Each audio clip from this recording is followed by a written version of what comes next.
Laker Nation. It's not so beautiful. It's raining. When you got Moses, right? when you got Moses, he'll lead you to the promised land. Really? Oh, yes. I'm not sure Moses can get up that mountain anymore.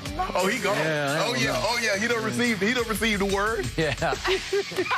Okay, Skip, you bring up something interesting about LA, about the Lakers. We do have some news there, and that is where we begin the show, because the Lakers are expected to be without Anthony Davis until at least the All-Star break in early March. After suffering a calf strain, AD will reportedly be reevaluated in 2 to 3 weeks, but there is not a set timetable on his return. So, Shannon, how much pressure is on LeBron right now? I mean, there's a lot of pressure on him, and LeBron understands that. He's at the forefront of the MVP conversation, and if he is what many believes he is, the MVP frontrunner right now, he should keep them in contention. Even though the West is crowded, it's very good. Utah is better than people thought. The Clippers won a game last night without their 2 best players, and they look against a team that went to the NBA Finals last year. By the way, without 4 starters. They look good last night. Ty Lue has them playing extremely well. He does.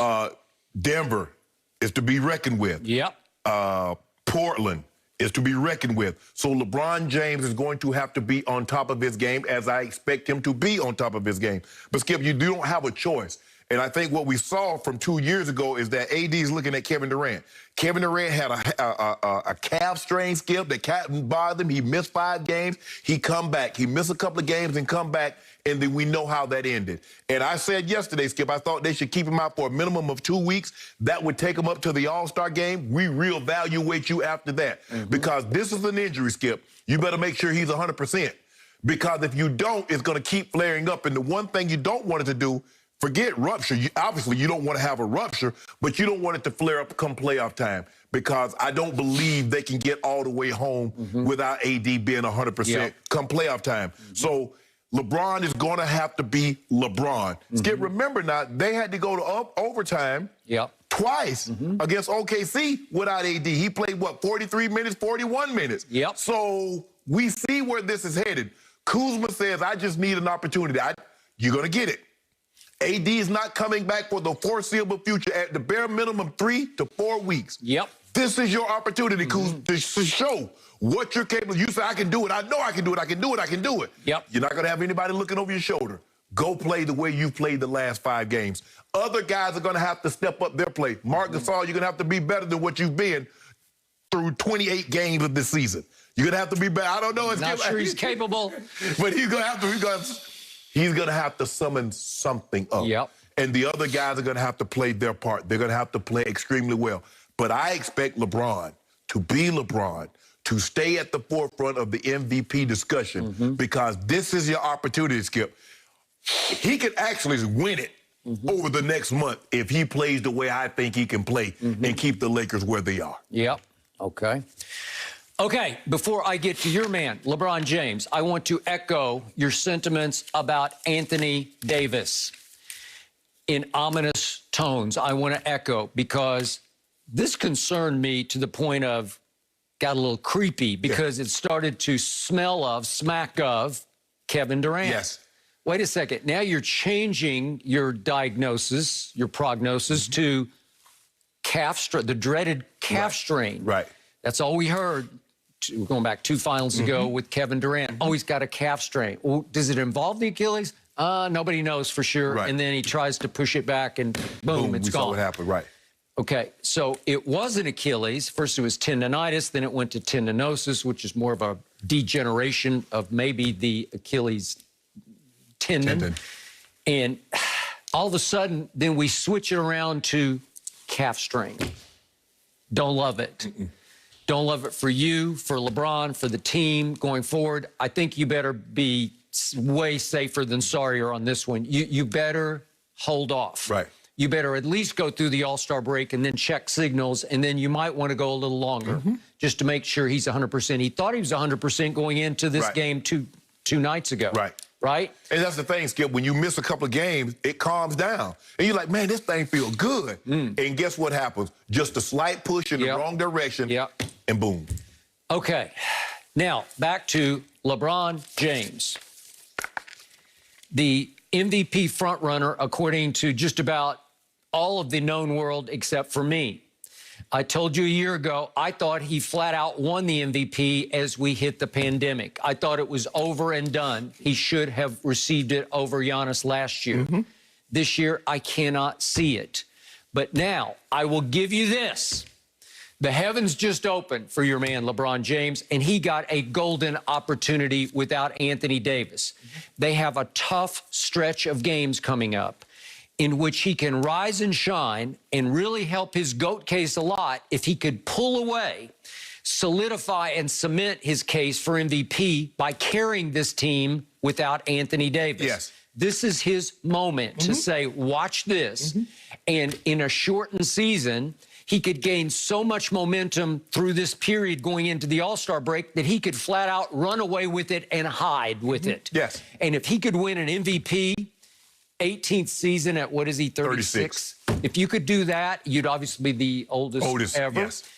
That would be feather in cap. Yes. That would be one where you could say, well, look what he did there. Right. No one in the history of this league has ever played better later than LeBron, especially if he could pull off winning the MVP. Correct. Okay, so here we go. Stage is yours. Spotlight on you. Show us. I'm going to reiterate my stance on him so far. He is second in the league in turnovers, which I do not love. I'm not saying it's the worst thing in the world, but he's second in turnovers.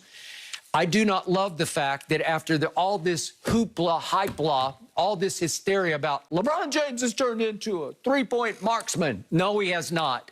He's reverting to the mean. He's starting to fall back toward his 34% career three-point shooting. I don't believe he'll shoot that this year. Okay, I know you don't, but through February, once we hit the month of Valentine's, he did not steal your heart away from the three-point line because he kept firing at a record pace for him in his career. He's jacking up 7 a game.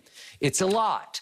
You need to make more than he's made over the last 7 games in the month of February because he's shooting 28% in the month of February. He's 13 of 46. If we just do February, he ranks 170th in the league, 170 in the league in three-point shooting. If we do just overall, he's fallen now to 38%. We have a little side bet on 38 or better, right? He'll be 40 plus tonight. Okay, we'll see about that. And he better be. He better be. Because right now, overall for this season, he ranks 90th in the NBA in three-point shooting because this league can shoot threes now. Yeah. Everybody can shoot. Hey, everybody can shoot threes. I used to think 38% was pretty good. Yeah. It's just mediocre right now. I think the thing was helping Skip is that we have a bubble syndrome in their own gym. Okay. Because there are no fans, there's no screaming, there's no anything going on. Guys have gotten comfortable. We've seen Skip, guys are shooting 50, 60% from the three-point line. Okay. That's unheard of. Okay. We're about to talk about the Utah Jazz. They are right now living and dying on the three, except they're only living. They ain't no dying. All right. I'm going to throw this out again. This is what cannot happen right now over this stretch to the All-Star break.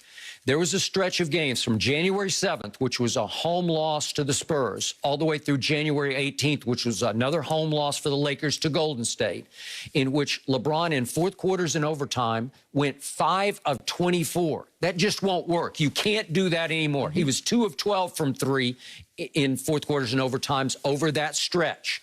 Will not work. Got to be better. Going to have to get this team home night after night. And you know and I know, as you pointed out with the 2 overtimes against Oklahoma City, they're going to play a bunch of close games. They just are. Right. Because they still have a pretty good team without AD, with LeBron leading it, obviously. Good enough to obviously compete, stay in all these games. I'm about to just whip through all the games they're about to face. They have one tonight at Minnesota, which is by far the easiest game on the schedule, except Minnesota just won at Toronto. Don't underestimate that. They're not a pushover. They're not a walkover. They're not a cakewalk. They got Cat back now. So who are you going to deal with Cat? Okay, and that's going to be a problem for you unless you fix it at the trade deadline. But the trade deadline is pushed so far back this year, it's at the end of March. Okay, so it's not going to happen before tonight's game. So your man, the glacial Gasol up in the frozen tundra of Minnesota tonight, he is going to have to play bigger than he has been playing, right? Yes. Okay, so that's... How about faster? He don't need to be bigger. He just needs to be faster. But that should be a big dub. Then come the Nets on Thursday night. I don't know if Kevin Durant's going to play or not. But listen, Kyrie and James Harden last night put on a show of shows at Sacramento, a team that can be dangerous, home or away. They're just dangerous because they got a lot of young talent. And Kyrie